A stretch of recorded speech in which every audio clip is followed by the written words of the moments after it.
Adepts, sentiram minha falta? Faz muito tempo que não tenho um compêndio. Eu tô com esse roteiro planejado já fazem várias semanas, eu tava só esperando um ok de uma pessoa, porque hoje, o compêndio de hoje é uma coisa muito especial. Ok, não tanto especial, só um pouquinho especial. Hoje nós vamos falar de um cenário que é iguais partes faroeste, sobrenatural e algumas coisas um tanto quanto problemáticas. O cenário de hoje é Deadlands, um cenário de cowboys versus zumbis feito para Savage Worlds, onde tudo é movido por um tipo de minério fantasma e as coisas talvez voltem da tumba para nos assombrar. Meu nome é Bruna e este é o Compêndio da Feiticeira.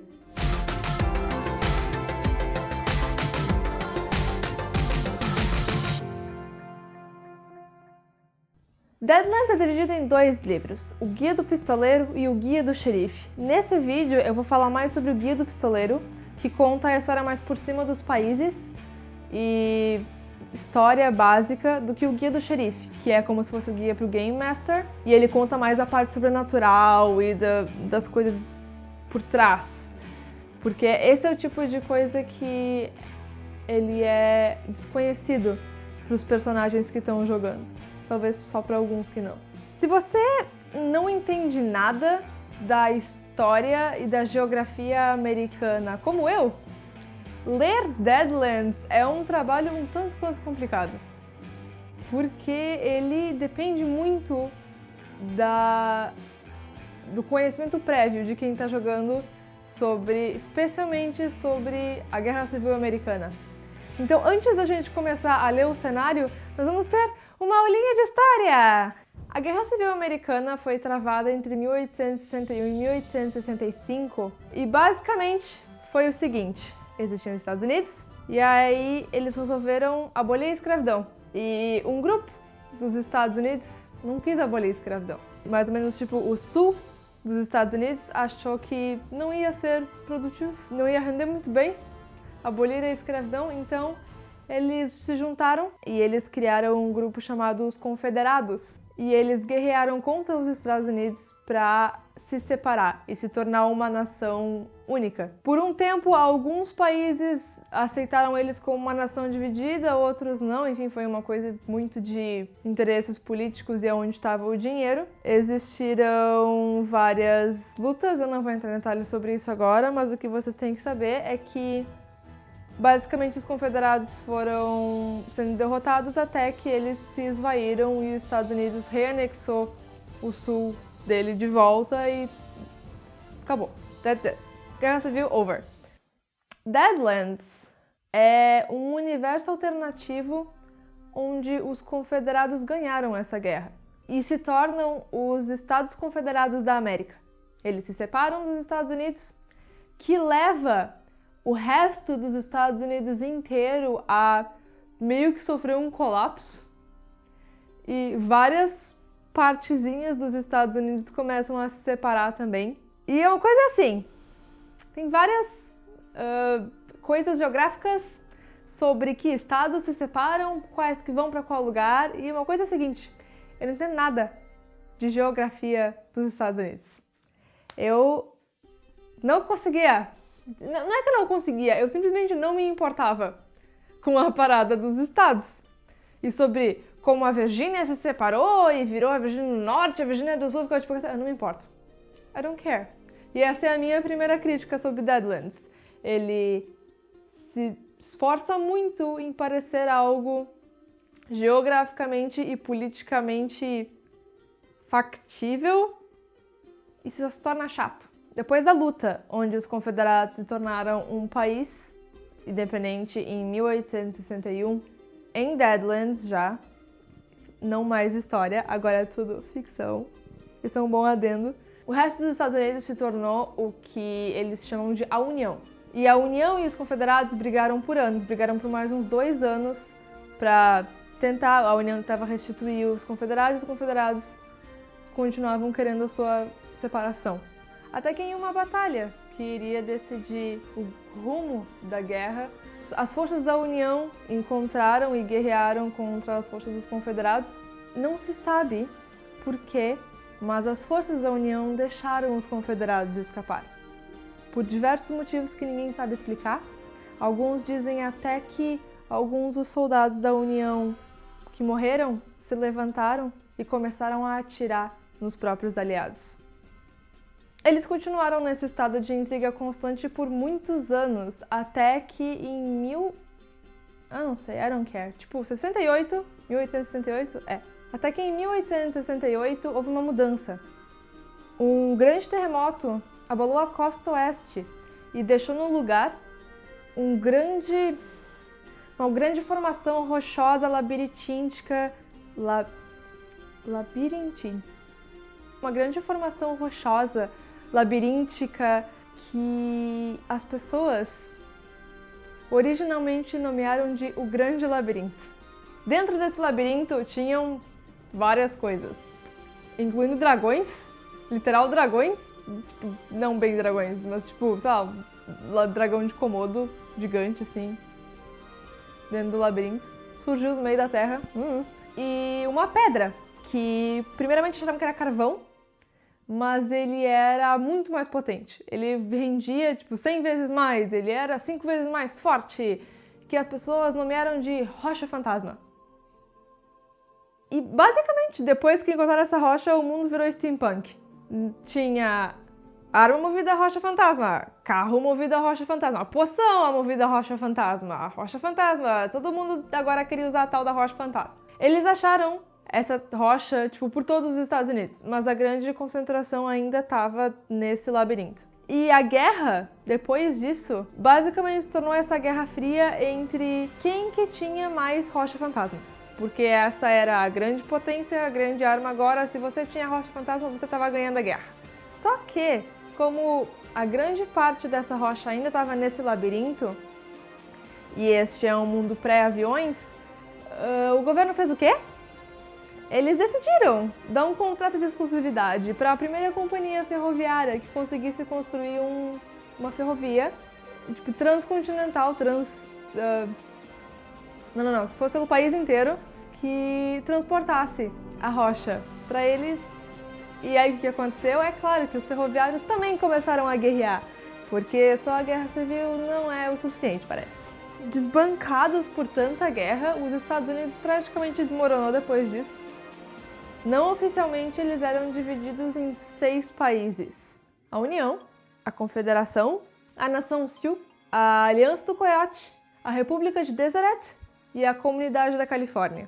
Os Estados Unidos, ou a União, são o país oficial, com exceção dos Confederados. Eles não admitem que qualquer um dos outros 4 países existam, mas eles não têm influência política nenhum sobre eles. E um dos pontos de poder principal do presidente atual é a agência. E esse é o nome do negócio. A agência. Não é nem a Agência Internacional dos Estados Unidos, a Agência de Inteligência do não sei o quê. Não. A agência. Ela é, teoricamente, uma força de espiões dos Estados Unidos que vai pra lá pra derrotar inimigos do Estado, sabotar os planos deles e, dizem as más línguas, encobrir os fatos sobrenaturais que acontecem nos Estados Unidos. Eles são tipo aqueles caras do governo do X-Files que iam lá e não deixavam o Mulder descobrir os aliens e tal. Os Estados Confederados da América, sigla ECA, são os confederados. A confederação virou um país. Eles são uma bagunça.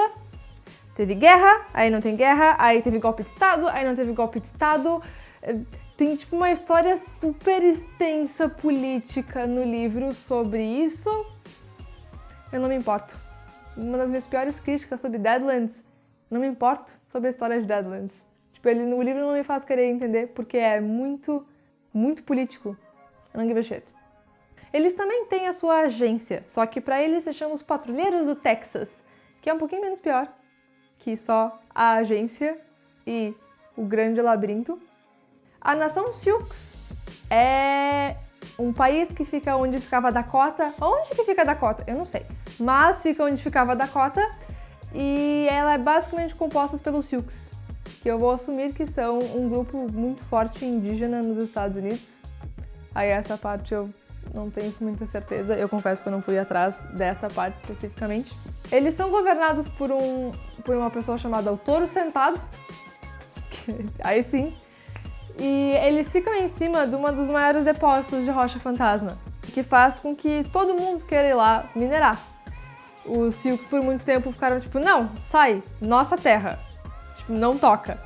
Mas os brancos tiram tanto o saco deles que eles deixaram os brancos irem lá numa cidadezinha, tipo, vocês podem minerar naquela cidade, no resto não. Só que é claro que não funciona, porque homens brancos são gananciosos, e aí eles ficam, tipo, armando pra cima dos índios, pra cima dos Sioux, pra conseguir o resto da rocha fantasma, e treta ensues. Vendo os Sioux se separando e formando sua própria nação, as outras tribos indígenas dos Estados Unidos pensaram, pô, da hora, quero ser independente também. Aí eles se juntaram e formaram a Aliança do Coiote. Eles são governados por uma pessoa chamada Coiote. O Coiote, ninguém sabe quem é, ninguém sabe o que ele faz, como funciona, do que vive, que come. Já disseram que viram o Coiote em vários lugares diferentes, em uma questão de poucas horas. Então, ou sobrenatural, ou ele é mais uma pessoa. Não sei. Eles gostam de ir e tocar o terror nas pessoas brancas ao redor. Mas por algum motivo, apesar disso, eles têm um acordo de paz com a Confederação. Eu estou guardando esse tópico para depois. Aí nós temos a República do Deseret. Eu cheguei à conclusão de que não importa mais como eu pronuncio o nome das coisas. Ciúme. Essa é uma república feita de Mormons. Ponto. That's it. Todos os Mormons dos Estados Unidos resolveram se juntar, ir pra Utah e fazer o próprio país. Porque tava tipo assim, tá fazendo país? Também quero fazer país. Quem quer fazer país? Você quer fazer um país? Vamos fazer um país. Então, basicamente foi assim. No livro, eles focam mais na cidade de Salt Lake City, que é tipo a capital deles. E é tipo essa metrópole cheia de fábricas, super poluída, que tem o nome lindo de A Cidade da Escuridão. Eu não sei. Eu não gosto, e eu vou falar isso a partir de agora, eu não gosto das vibes que esse livro dá para as outras nações que não são a União e os Confederados. Tipo, eu não gosto. Simplesmente me passa umas bad vibes muito ruins, assim. Como eles retratam as outras culturas. Incluindo os Mormons, que eu honestamente não conheço nada sobre. E foi aqui nesse ponto do livro em que eu parei de ler o livro de Deadlands, por isso eu não tenho nada para falar sobre a parada da Califórnia. E eu vou falar por quê. Então vai começar agora a crítica. Se você é que nem eu, você tá se perguntando, mas Bruna, eu não vi nada ainda nesse cenário que fale sobre a escravidão, que era um dos principais motivos pelo qual a Guerra Civil Americana aconteceu. E no que eu respondo, então, é porque não tem. O livro simplesmente ignora o fato que isso aconteceu, de que isso foi importante, ele foca em todas essas outras coisas, e eles têm esses acordos bizarros, tipo o da Aliança do Coiote com os Confederados, e eu fico tipo, gente... Tipo, como é que os índios não se importam com o fato que os confederados eram, tipo, uns racistas, preconceituosos, horríveis? E quando eu tava, tipo, já meio que espumando por causa disso, tem uma nota. Uma notinha, assim, uma página do livro, depois que ele fala sobre os estados, porque daí eu comecei a correr o livro, porque não pode ser que o livro não fale sobre isso. Eu comecei a correr e eu achei uma nota, em que ele fala sobre a escravidão. Ela fala uma coisa assim... a gente sabe, né, que acham que foi que aconteceu, mas, né, teve vários motivos pelo qual a guerra aconteceu, esse era só um deles, mas tudo certo, porque depois os confederados perceberam que ia ser melhor se eles abolissem a escravidão, então tá tudo bem, tá tudo certo, aboliram a escravidão, racismo acabou. Vamos falar sobre racismo. Eu achei, quando eu li isso no livro, extremamente problemático. Eu li e eu fiquei, eu não acredito que eles simplesmente ignoraram o fato que os confederados eram racistas. Até então, eu tinha, um pingo de, achando aquela inocência de que talvez eles estavam deixando pra depois, não sei. Mas com essa nota, eu fui falar com um amigo nosso, o Luciano, que fez um comentário muito legal aqui no canal uma vez sobre racismo no RPG. E eu falei, Luciano, me diz se eu tô louca. Me diz se eu tô muito louca da problematização por pensar que é extremamente danoso esse livro tratar racismo dessa forma. Então eu vou colocar aqui o que o Luciano me respondeu. Ele fez um videozinho pra mim. Obrigada, Luciano, por ter ajudado. E depois eu vou... Vamos falar sobre isso. Cara, então, acho que é uma questão importante para a gente conversar um pouquinho sobre esse, esse compêndio, né, vamos dizer assim, do Savage Worlds e tal. Acho que não tô querendo dizer com isso que tá proibido de jogar e tal, não é isso, mas acho que é algo para a gente pensar um pouco mais sobre as nossas mesas, assim, né? Porque me parece um pouco estranho o modo como algumas coisas estão colocadas no jogo. E algo que me chamou bastante atenção foi exatamente o trecho da página 34, assim, que está intitulado como Uma Palavra sobre Escravidão, né? Vou falar aqui do meu lugar, assim, né? Eu não sou um especialista em escravidão dos Estados Unidos, mas é algo que a gente estudando minimamente a gente entende, assim, né? Porque o que acontece? Quando se fala um pouco sobre o fim, tanto sobre a Guerra Civil dos Estados Unidos e o momento em que está ali colocado ali, né, o cenário desse suplemento para Savage Worlds, eles colocam o processo logo após a Guerra Civil. Eles colocam como algo, como se fosse algo resolvido, assim, né? Como se todo o processo escravocrata ele chegou já em um ponto final, estamos resolvidos. Eu vou ler aqui um pouquinho aqui, que é exatamente o último parágrafo, assim, que diz assim: em 1879, o racismo está se tornando uma coisa do passado no Oeste estranho. Progressos feitos e outros estão por vir à medida que a paz retorna e as pessoas retomam suas vidas normais. A perspectiva de uma maior integração da sociedade confederada é apoiada mais em um grande senso de comunidade e valores compartilhados do que na história atual. As circunstâncias são similares no Norte. Da mesma forma que no Oeste real, as pessoas estão dispostas a ignorar a cor da pele de uma pessoa em favor de seu caráter. Cara, isso é rir da minha cara. Assim, jogando a real aqui, é extremamente problemático, assim, sabe? Porque é, é, eu acho que a gente precisa separar muito bem o que é ficção da realidade, assim, sabe? E o que é ficção da realidade é algo muito simples, assim. Em 1879, o processo de escravidão é algo que já vem sendo superado, e em grande medida sim, mas o racismo é algo presente na vida, na sociedade americana. Não dá para simplesmente dizer que progressos foram feitos e que a paz retornou. Não, não exatamente a paz retornou. Aí eu deixo aqui, de cabeça, aqui essa é a parte que a Bruna coloca tudo preto e branco, assim, porque eu esqueci que eu ia falar. Deixo uma dica aqui, que é o livro chamado Raízes Negras, que virou seriado também. O Kunta Kinte vive a Guerra Civil dos Estados Unidos, né? E aí, logo depois disso, ele passa ainda por um processo de tortura, violência, ou seja, resquícios do período escravocrata dos Estados Unidos ainda estão ali presentes. Contudo, algo que eu acho que é importante os jogadores e jogadoras levarem em consideração. Inclusive, é algo que pode ser ser trabalhado em uma mesa de RPG com muita maturidade, se os jogadores tiverem essa pretensão, que é lidar com o racismo em um lugar em que outros elementos sobrenaturais fazem parte, assim, sacou?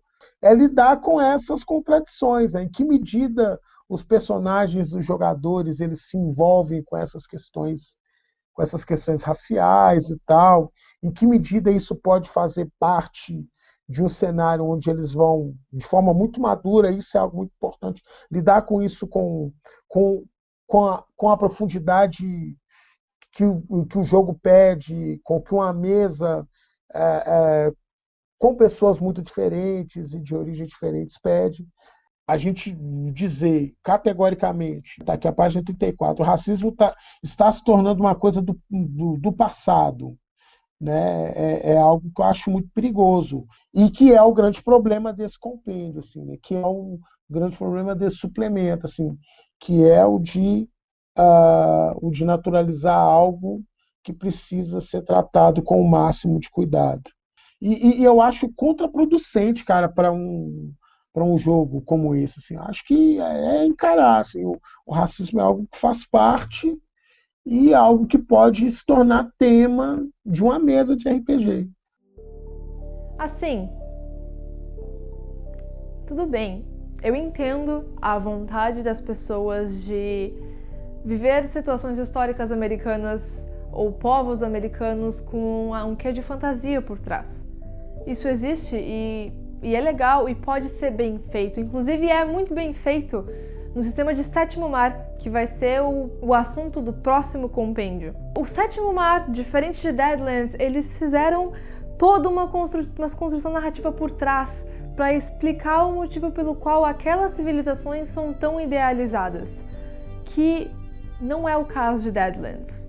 Eles pegaram um evento histórico que aconteceu de verdade, mudaram a conclusão dele e fizeram entender que todos os problemas da sociedade se resolveram depois disso. Mas nos próprios Estados Unidos, o racismo sistêmico deles perdura até hoje. E eles tiveram um problema seríssimo de segregação depois disso, de violência policial. Não é saudável tu ignorar um fato desses quando tu cria o teu cenário. E isso é uma dica para todo mundo que tá aí criando seu cenário usando referências de algum lugar. O livro tem vários outros pontos pequenos que me incomodaram bastante, mas este foi o principal e esse foi o motivo pelo qual eu não li o Guia do Xerife. Peço perdão a quem veio esse vídeo achando que ia ter uma super review completa a lá Numenera ou Jadepunk do cenário, mas quando eu comecei a ler, eu não consegui não falar sobre isso. Eu achei que, considerando a pertinência do nosso canal, era mais importante isso do que eu fazer uma retratação fiel. Obrigada por assistirem anyway e me ouvirem bestemar sobre um cenário que eu não gostei. De novo, não quer dizer que vocês não precisam jogar, de que vocês não possam comprar, de que vocês não devam usá-lo, mas façam com uma mão na consciência. E se por acaso você ficou até aqui e você gostou desse meu rant sobre Deadlands, por favor, deixe seu like, deixe um comentário, a gente lê. Clica no botão de se inscrever se não se inscreveu ainda, clica no sininho para ver quando vai ter vídeo novo e não se esqueçam de nos apoiar no Apoia-se se vocês puderem ou de se inscrever no nosso Twitch. Volta e meia a gente tem umas streams que a gente faz e agora tem uma mesa da Ordem do Dado que a gente tá jogando uma vez a cada 15 dias e tá bem legal. É isso aí, gente. Beijo, beijo. Falou, falou.